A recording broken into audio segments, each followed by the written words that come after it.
In the early spring of 1964, local Negroes began civil rights demonstrations with white and Negro sympathizers from the North participating. When Negroes throughout the South and across the nation have organized demonstrations and civil disorders to call attention to their demands for more civil rights. By the end of May, it was apparent that national Negro organizations had selected St. Augustine as a target city for racial demonstrations.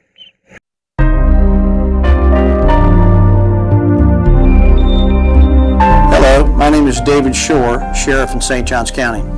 Like so many of my fellow citizens, I'm a history buff and consider myself an amateur historian. I can remember a few years back I was listening to some tapes that had been released from the Lyndon Baines Johnson Presidential Library, and on one of those tapes I heard a conversation between President Johnson and Senator Smathers, who at the time was the senior senator from the state of Florida, and they were talking about all the troubles and tribulations that was occurring in the city of St. Augustine. And of course I checked the date, and it was June of 1964. All of us are aware that June of 1964 was an incredibly important date in the struggle for civil rights and indeed in the history of St. Augustine. That was the time when we had our civil disobedience here in St. Johns County. It's also the time when we were visited by Dr. Martin Luther King, and historically it was the time when President Johnson was seeking passage of the Voter Rights Act of 1964. This, of course, led me to do some more research, and around the time I was doing this research, unfortunately, former Sheriff Dudley Garrett of St. Johns County passed away. At his funeral, he had a scrapbook. His wife had a scrapbook at the funeral that had a lot of newspaper articles and different things that talked about his time in the sheriff's office and in the exploits of the time. And it got us thinking, why not go back to some of the other sheriffs, those living and those that are not, and see if they had any, or their family had any documents that may be of interest, especially in light of the Civil Rights Act. Law enforcement locally and nationally played a crucial role in the Civil Rights Act. Some good, some not so good. Fortunately, I was able to contact the daughter of Sheriff L.O. Davis, who was a long-term sheriff here in St. Johns County and was in charge back during the Civil Rights Act. His daughter was grateful enough to turn over what I consider a historical treasure trove of information about the civil rights time period. Fascinating documents, like the document that Virgil Stewart, former chief of police, sent to Governor Ferris Bryant requesting more military troops to help deal with the civil unrest. So we scanned all of these documents in, and we continue to talk about the history of the civil rights movement here in St. Augustine, and we all were aware that Dr. King had been arrested here in St. Augustine. So we went on a search for any documents or anybody that had any knowledge of that, and after many, many months, almost from nowhere, we located what, again, we consider a historical treasure. We found the fingerprint card from when Dr. King was fingerprinted and arrested here in St. Johns County. Even more importantly, we located the deputy that arrested him. And all of this is going to be part of what you're going to see in this tape and in this display. We think it's important that we remember our history, the good history, the bad history, and it's important for a lot of different reasons, not the least of which remembering our history will help us prepare for the future. Hope you enjoy. Thank you. My understanding is that we had an active chapter of the NAACP here at St. Augustine during that time, and it was headed by Henry Twine. And I believe it was at Henry Twine's urging, along with some of his co-workers, that Dr. King and his group should be invited to come to St. Augustine. Of course, there were those in the community who did not feel that outsiders should have been invited to come in at the time. But obviously, the leadership of the NAACP and others, including some church groups, felt like it was necessary in order to have someone of Dr. King's stature to come in and that not only the community but surrounding areas, as well as national television and that kind of thing, that was their way of trying to get the message out that we needed to do some work here in St. Augustine to improve conditions among the races. I think that the impact of the incidents that occurred in St. Augustine were magnified to a great extent by the media. because I do remember reporters coming in from out of city and some out of state, along with their television cameras, and that certainly added to the intensity and to the broadness of the incident, which was viewed not only in the state of Florida, but in other states as well. You were the arresting deputy on the occasion of Dr. Martin Luther King's arrest. Yes, he was arrested at the plaza, at the old slave market, for unlawful assembly. It was about dusk or 5:30 or 6 o'clock at the time. It was very crowded and unruly at the time. They were speaking, I believe it was Abernathy, they were speaking at the slave market. And the crowd just kept gathering in, and Dr. King came up there and was going in. And at that time we started trying to disperse the crowd. And he went up on there and came back down, and he was going back up again when we made the arrest for not disorderly conduct, but unlawful assembly to break up the crowd and all. He came down very peacefully and actually walked on through the car as though he had planned it, more or less, and sat down in the car, and then I left the crowd then, came on to the jail and booked him. There was a crowd out here demonstrating in front of the jail for some that was already in jail. I believe Ms. Peabody, I believe she was in here then, I'm not sure. But at that time, I booked him and got him fingerprinted, and I went back down to help control the crowd and disperse it. And they finally left there and they marched back downtown singing "We Shall Overcome." And after that they dispersed from the parade and went on home for the night.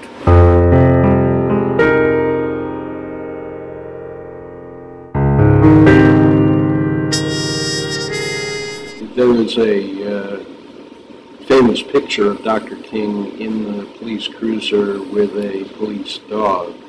Was that your cruiser? Yes, sir. That was my cruiser. And your dog. But this was your police dog? Yes, sir. My police dog. Rex? Rex, yes, sir. How old was it?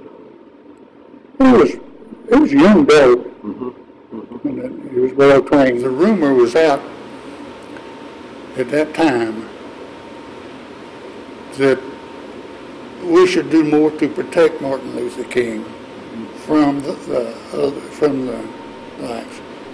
They were saying he was worth more as a martyr than as a leader at that time. And that was one of our main objects. Was to help protect him from them. Everybody, and it turned a lot of the local people against one another. It was just so tense. Everybody was mad at everybody else, it seemed like. Well, there was almost as many whites came in with them to demonstrate as there were the blacks. And the blacks here, they resented outsiders coming in. It just caused a lot of them trouble and put them on the spot. Stirred up. It stirred up it all, racist. Yes, it did. Yeah. But it was just absolute chaos for, I'd say, a month or 6 weeks. That long. Did you realize at the time of the arrest the significant role that you would have in history? No, I would have never dreamed that or even thought it at that time or anything. It was just, I say, there was just so much confusion and everything then that it was just a day's work. But I mean, it's a good way of doing it.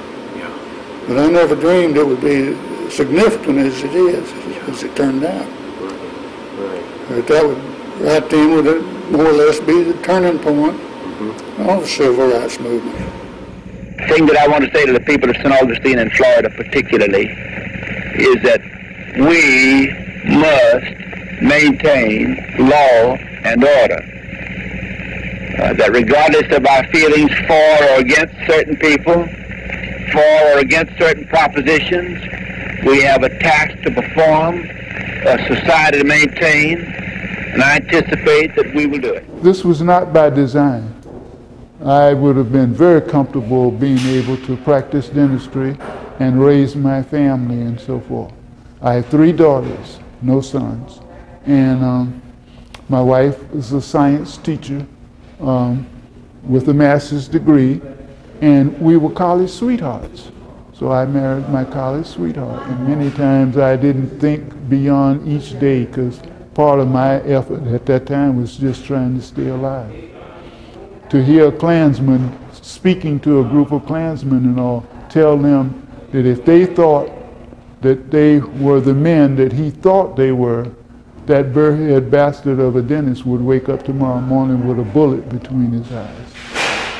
And that was one of the quotations of a speaker to a Klansman. And as I said, there was no master plan somebody put out that the NAACP had sent me to St. Augustine to direct that effort. And if the NAACP could move professional people around to head their movements, they would be in real tall cotton.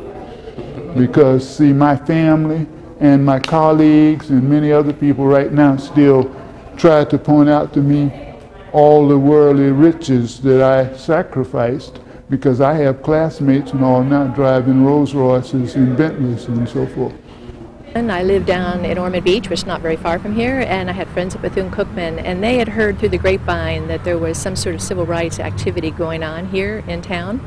And there was a dentist named Dr. Haling who was organizing students to do some civil rights demonstrations. And I had already kind of gotten introduced to that a while back, and so I said we need to go up there and see what's going on. I got involved that time just doing picketing at Woolworths, which is right down the street here. And so I was, and several of us were out on the sidewalks picketing, and then there were forced black students inside at the lunch counter trying to get it served. And again, in the spring that year, I started hearing that things were heating up here, that there were a bunch of Northerners that had come down to participate during their spring break, and college students again, and that kind of thing. So as soon as school was out in June, early June, I went home, unpacked my bags, and came up here and got involved right away in the whole effort. We had all of the local community, which were our profound heroes, and they had appealed to Dr. King to come and help because things were getting more and more dangerous here, and we felt like if we could get some outside support and bring more of the media coverage, it would help the whole movement. So it turns out Dr. King did decide to come, and he and several of his lieutenants, you know, Andrew Young and Hosea Williams and C.T. Vivian and Ralph Abernathy all came. And they strategized and decided that the best way to go about it was to try to fill the jails. And that would bring national attention, hopefully, and it would help with the passage of the Civil Rights Bill, which was being debated in the Congress at that time. And his basic message to us was, I'm going to ask you to go out and march, but I don't want you to go unless you have love in your heart.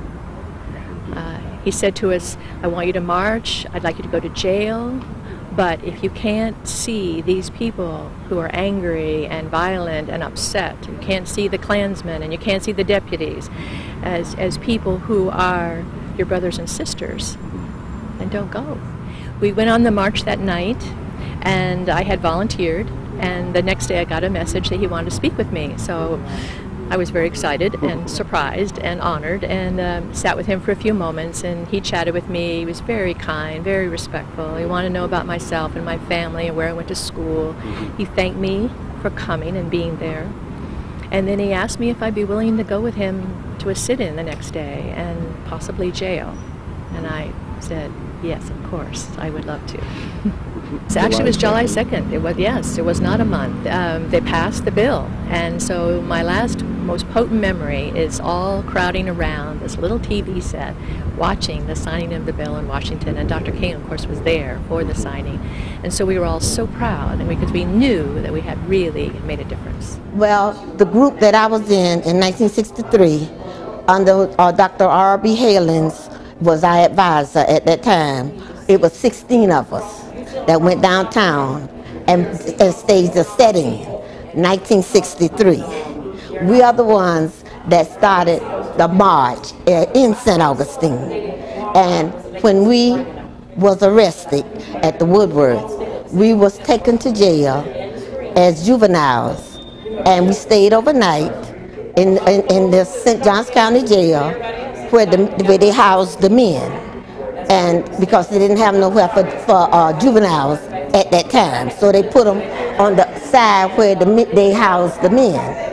And the next day we was taken to see the judge, Judge Matthews, Judge Charles Matthews, and when we went before him, he said to us, he said that he didn't want us demonstrating anymore because it was dangerous, and that he didn't think that it was right for us to be going downtown setting in because it was a dangerous, and that our mothers our parents should sign this paper stating that we would not demonstrate anymore or participate in any more civil rights demonstrations. Our mothers wouldn't sign no. We begged our mothers not to sign because we was not going to give in to something that we knew was right. That was our constitutional right. That was our God-given right. We were citizens of the United States. And by right, why should we serve prison time for something that was automatically our civil rights? They made it because we spent them 6 months in jail until the governor, Ferris Bright, that presided in here, went to the World's Fair, told the people at the World's Fair, oh, come on to Florida. Florida is a paradise. And the New York Times came out the next day with an article saying Florida had 4 young people locked up down in Florida in the reform school trying to purchase a hamburger and a Coke that they never did get. We did this every day, just those 16. Then when we got out of jail, and we were out of jail for about 2 or 3 months, Dr. Martin Luther King came to town. We was the first ones to meet him besides Dr. Hailing. And when he seen us, this is what he said to the 4 of us. He said, I want to give y'all the biggest hug. He said, because you 4 young people went way beyond the call of duty. A job well done. And we also visit Jackie Robinson, the great baseball player who gave us a trip. We stayed at his home in Connecticut for 2 weeks. Would I do it again? In a heartbeat. Because I did it for my children and my grandchildren and my mother. Because I got sick of my mother going in those stores, purchasing our school supplies, and couldn't go over to the counter and get a drink of water. Upon one thing all men can agree. We cannot solve this problem through violence. Violence is anarchy, and anarchy is the enemy of freedom. Martin Luther King had this: we have committed ourselves to staying here until that is a meaningful resolution of the problems facing this community. And that is another warning signal. This move is not to be construed as a settlement. As the saying goes, every 1,000-mile journey begins with the first step. This development is merely the first step in a long journey toward freedom and justice in St. Augustine. But it is a creative and important first step, for it at least opens the channels of communication, something that St. Augustine has needed so long.